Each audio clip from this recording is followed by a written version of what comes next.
Y'all, it's your boy Easy, and on today's episode of Easy Opens, we're going to be taking a look at the Neca Teenage Mutant Ninja Turtles 2012 Nickelodeon Michelangelo. This version of Michelangelo first appeared in Season 1, Episode 1, Rise of the Turtles, on September 29th of 2012. He's the youngest brother of the Turtles, and the typical wild one and party dude of the four.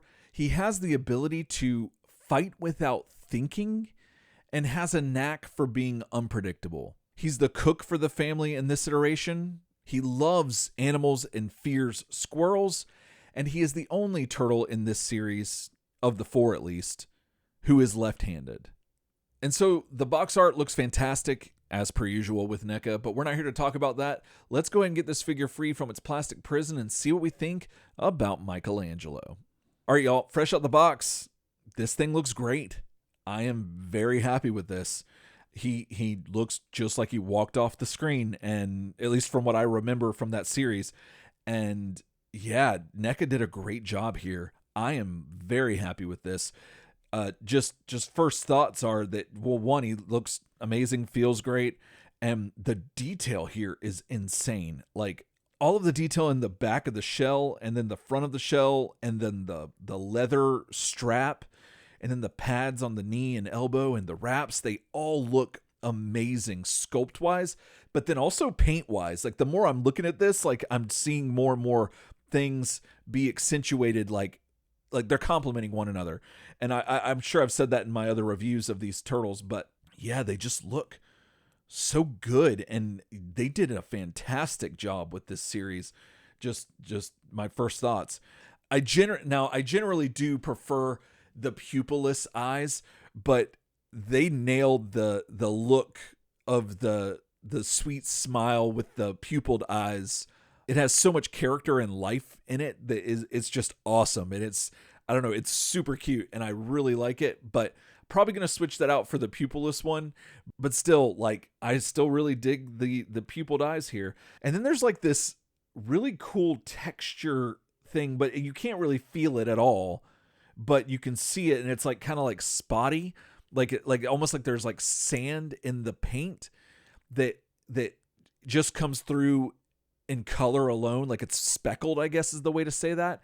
And that's really awesome. Like in certain lights, you have to like kind of like look really hard to see it, but it's definitely there. And actually, now that I'm saying it, I'm seeing it a lot more places, so maybe it's not as subtle as I thought, but that's really awesome. And then the freckles on his cheeks are fantastic. This is great. He's got some heft to him like the rest of them do. Again, that's probably more than likely due to the feet in this series on most of the mutants being larger than normal. And so I'm really excited to mess around with that and see what kind of poses I can get him to hold with having such like a wide base, which also sounds like an insult. As I think I mentioned in one of my other reviews, in comparison to thin feet, which sounds like an insult as well. But yeah, no, I am very happy with this line so far, and am excited to actually get to play with these versions of these characters as an adult collectible action figure and see what poses I can get them in and do all that fun stuff and all the stuff that I just felt like I couldn't really get into with the Revoltech figures. So that's kind of got me really hyped about this. So let's go ahead and get into it. Michelangelo comes with 2 nunchucks with metal chains, which is awesome, a kusarigama, 2 interchangeable heads, 8 interchangeable hands, a smoke bomb, a pizza slice, a turtle com, and ice cream kitty. All right, so according to Turtlepedia, this version of Michelangelo stands around 4'10", and I couldn't find how much he weighs, but this figure stands at 5 1/4 inches tall and weighs just at 3 ounces. So now let's see how he measures up to some other figures you might have in your collection. Here he is with Marvel Legends Iron Man and Wolverine. Here he is with Jada Toys Street Fighter Cammy and Vega. Here he is with SH Figuarts Luigi and the Senkocho Seiho Kamen Rider Kiva. Here he is with Figma's Link and Figma's Pokemon Gloria. Here he is with McFarlane's DC Multiverse Clock King and Storm Collectibles Mortal Kombat Reptile. Here he is with Super 7's Donatello and Casey Jones. Here he is with NECA's Alf and Jada Toys' Mega Man. Here he is with the NECA knockoff colored bandana Mirage Comics Michelangelo and the NECA Return to New York 4-pack Michelangelo. Here he is with the Batman TMNT crossover Michelangelo and the NECA 1987 animated series Michelangelo. Here he is with the Playmates Classics Michelangelo and my custom painted Playmates Nickelodeon 2012 Michelangelo. And here he is with Marvel Select Hulk and DC Direct Arkham Asylum Killer Croc. This version of Michelangelo is really fun. I think Nickelodeon did a really good job accenting the characters' defining characteristics, although skewed a little younger than I'd tend to like for who was my favorite turtle growing up.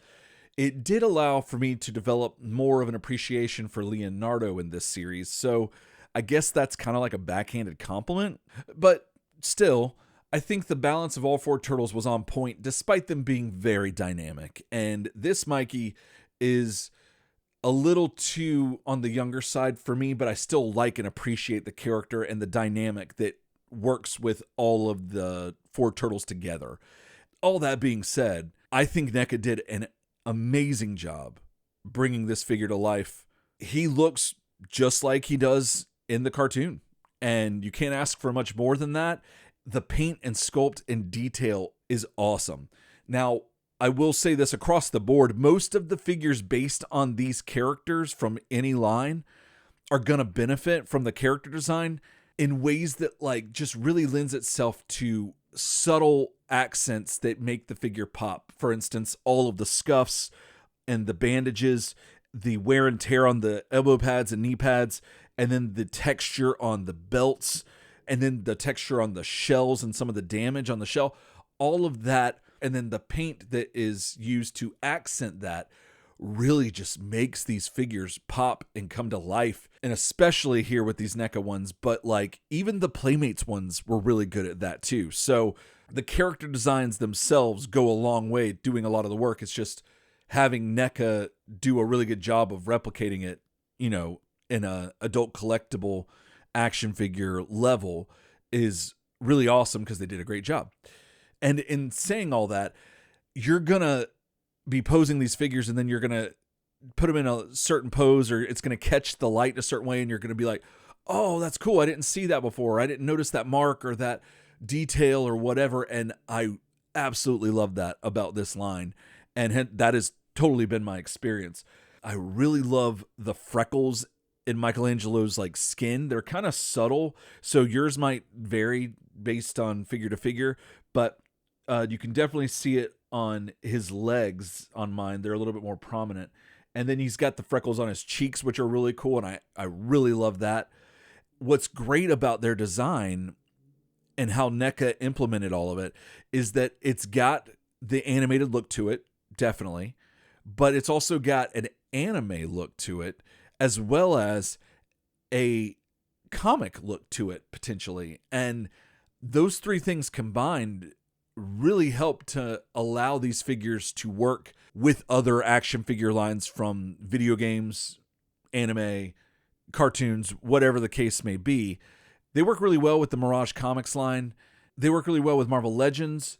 They can go well with some Fortnite figures. They can go well with some Power Rangers figures. And again, that's something that the Turtles typically can do, regardless of the incarnation of the Turtles that the figures are based on.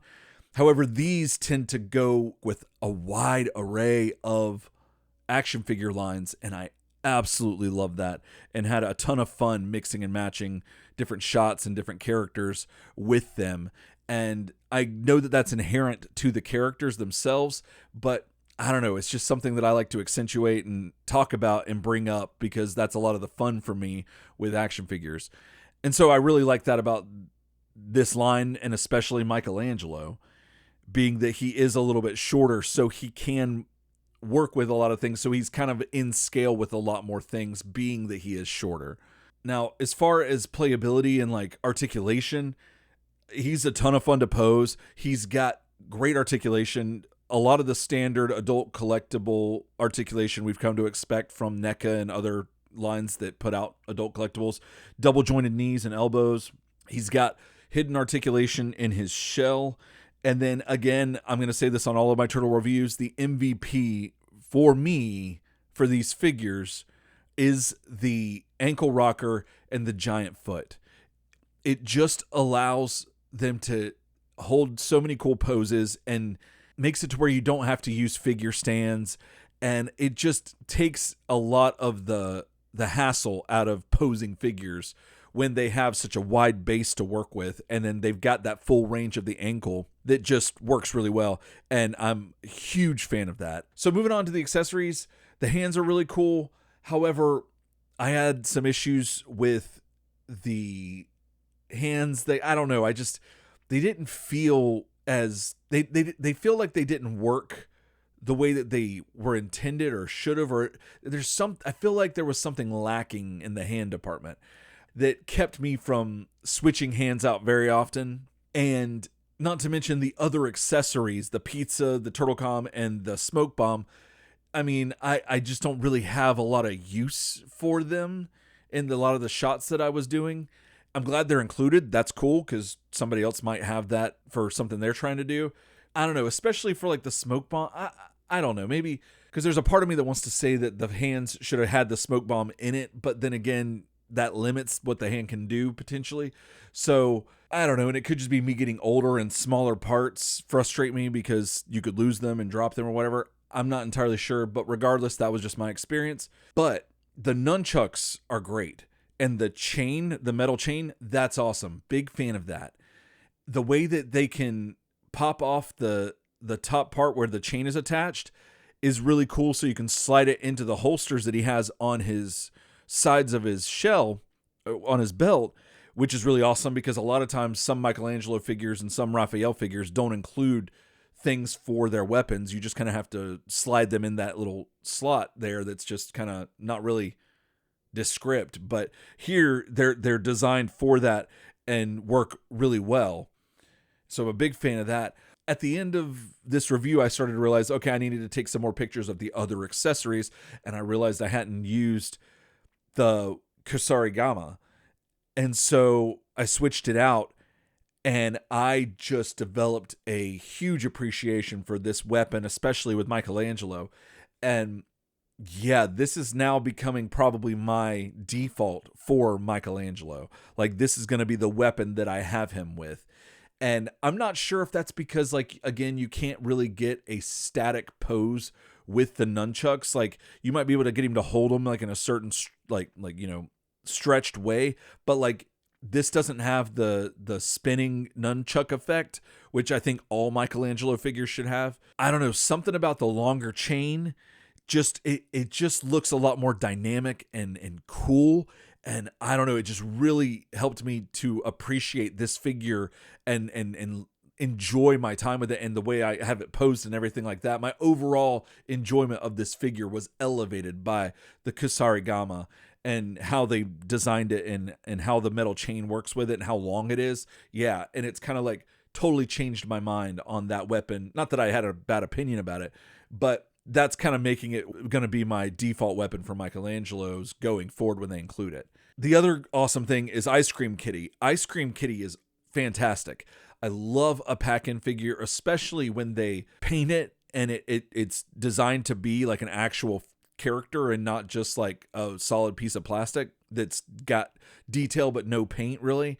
Like, I appreciate that from the old Playmates line. That was neat, but I absolutely love that they're giving us actual characters from this line. Now, he doesn't need to be articulated by any means because, I mean, he's Ice Cream Kitty. So you can pretty much do all you need to do with just the static figure. And I had a lot of fun just throwing him into different shots, and it was fun. And then he's kind of such a weird thing that you can put him in other scenarios with other action figure lines and I don't know, have some fun shots with them just being there. And so that was really cool, and I really appreciated that with this figure. The one thing I, again, had trouble with across the board with this line was switching the heads. I did not have fun switching the heads on these figures, so you're probably not going to see a lot of different head shots in this review, but I do like both heads. I like the cute pupiled smiley face Michelangelo head. That's fine. I like it. But I really love the pupilless open mouth yelling head, especially with the Kusurigama. Like, it just looks so cool, and it's kind of like my favorite pose with this Michelangelo. So your mileage may vary with that. They might be easier for you to get on and off, but I just had a hard time with it. Overall, big fan of this Michelangelo, and had a ton of fun playing with him, posing him, and getting him into shots, and really think Neca did a fantastic job here with this version of Michelangelo. So if you're a Mikey fan, this is an excellent addition to that collection. If you, like me, liked but did not enjoy the Revoltech versions of these characters, then these will probably scratch that itch for you, without a doubt, in my opinion. If you have a shelf dedicated to characters who have orange as a defining characteristic of their character, Michelangelo fits perfectly well on that shelf, at least this version. Or if you have a shelf dedicated to fellow chuckers, then you'll probably have no problem chucking Michelangelo himself on that shelf. All right, well, that's going to do it for me today. Thanks so much for watching. If you liked what you saw, hit the like button. If you want to see more from me, hit subscribe. And let me know in the comments, what's your favorite version of Michelangelo? Do you prefer the nunchucks, the grappling hook, or the Kusurigama? Let me know in the comments. And if you want to hear me talk more about the Teenage Mutant Ninja Turtles, please head on over to Turtle Soup Show podcast here on YouTube, where my buddy Ryan and I have been talking about the Ninja Turtles for ages on our show, Turtle Soup. And we've not quite made it to the 2012 series yet. We're in the early 2000s covering Volume 4 of Mirage currently right now as I'm finishing this review. And so, yeah, but we've talked about all the other incarnations of Turtles leading up to that. And yeah, so if any of that sounds interesting to you, head on over there, give us a like and a follow and subscribe and all that fun stuff. We really appreciate it. And until then, else time.